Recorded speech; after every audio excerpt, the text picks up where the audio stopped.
नागपूर शहरातील सीताबर्डी पोलीस ठाण्याच्या हद्दीतून एक दुर्दैवी घटना समोर आली आहे। बिशप कॉटन स्कूलच्या मागील दुसऱ्या गल्लीत एका तरुणीचा मृतदेह आढळून आला। घटनेची माहिती मिळताच सीताबर्डी पोलिसांनी तातडीने घटनास्थळी धाव घेत आवश्यक पंचनामा व तपास प्रक्रिया सुरू केली।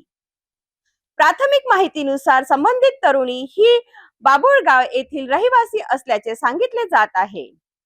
या घटनेमागील नेमके कारण काय आहे याचा शोध घेण्यासाठी पोलीस सर्व बाजूंनी तपास करत आहेत।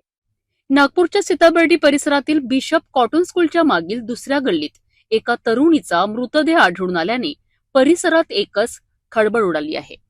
स्थानिक नागरिकांनी याबाबत पोलिसांना माहिती दिल्यानंतर सीताबर्डी पोलीस ठाण्याचे अधिकारी आणि कर्मचारी तातडीने घटनास्थळी दाखल झालेत।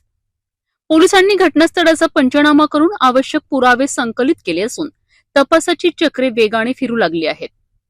परिसरातील नागरिक, प्रत्यक्षदर्शी तसेच संबंधित व्यक्तींकडून माहिती घेण्याचे काम सुरू आहे। प्राथमिक माहितीनुसार मृत तरुणी ही बाबुळगाव येथील रहिवासी असल्याचे समोर आले आहे। घटनेची माहिती मिळताच तिच्या कुटुंबियांना कळविण्यात आले असून नातेवाईक नागपुरात दाखल झाले आहेत। घटनेमागील कारणांचा शोध घेण्याकरिता पोलीस विविध अंगांनी तपास करीत आहेत। मोबाईल कॉल रेकॉर्ड, वैयक्तिक संपर्क तसेच इतर उपलब्ध माहितीच्या आधारे तपास पुढे नेला जात आहे। पोलीस प्रशासनाने अद्याप कोणत्याही निष्कर्षावर पोहोचण्यास नकार दिला असून सर्व तपास पूर्ण झाल्यानंतरच घटनेचे नेमके कारण स्पष्ट होईल।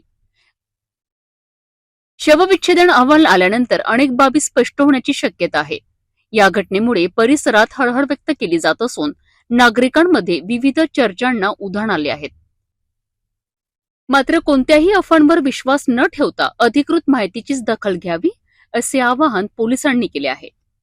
सध्या सीताबर्डी पोलीस या संपूर्ण प्रकरणाचा सखोल तपास करत असून शवविच्छेदन अहवालाची प्रतीक्षा केली जात आहे। तपास पूर्ण झाल्यानंतरच या घटनेमागील नेमके कारण समोर येणार आहे।